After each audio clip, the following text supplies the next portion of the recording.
માણસ તો પ્રેસિડેન્ટ થાય, માણસ તો ઉદ્યોગપતિ થાય, માણસ છે એ વૈજ્ઞાનિક થાય, માણસ કોઈ પણ કામ કરે, રાજકારણી થાય, પણ દરેકને એક શિક્ષક તો જોઈએ જ ઘડવા વાળો. એમને તો કોઈ નથી થતું. આજે જેને તમે સાયન્ટિસ્ટ ગણો છો એને કોઈક ટીચર તો મળ્યો જ હશે. આજે જેને તમે ઇન્ડસ્ટ્રીયાલિસ્ટ ગણો છો એને કોઈક ટીચર તો મળ્યો જ હશે. એટલે ટીચરની આ વેલ્યુ છે કે બીજા દરેક પ્રોફેશનની અંદર તમે તમારી જિંદગીમાં તમે એકેય સાયન્ટિસ્ટને મળો નહીં એવું બની શકે, પણ સાયન્ટિસ્ટ એકેય ટીચરને મળે નહીં એવું બની ન શકે. તમારી જિંદગીમાં તમે ભારતના રાષ્ટ્રપતિને ન મળી શકો એવું બની શકે, પણ ભારતના રાષ્ટ્રપતિ કોઈ શિક્ષક પાસે ભણ્યા ન હોય ને સીધા રાષ્ટ્રપતિ થઈ જાય એવું ન બની શકે.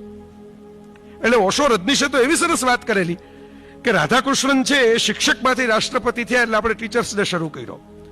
પણ ખરેખર તો ટીચર્સ ડે એવો મનાવવો જોઈએ કે માણસ રાષ્ટ્રપતિમાંથી રાજીનામું આપીને શિક્ષકનું કામ પસંદ કરે કે આના કરતા ઊંચું કામ શિક્ષક થવું છે.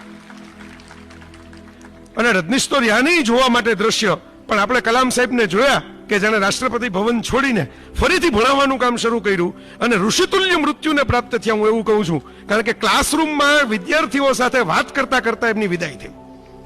આનાથી સારું મૃત્યુ કેવી રીતે મળે કોઈ માણસને? સાત્વિક મૃત્યુ.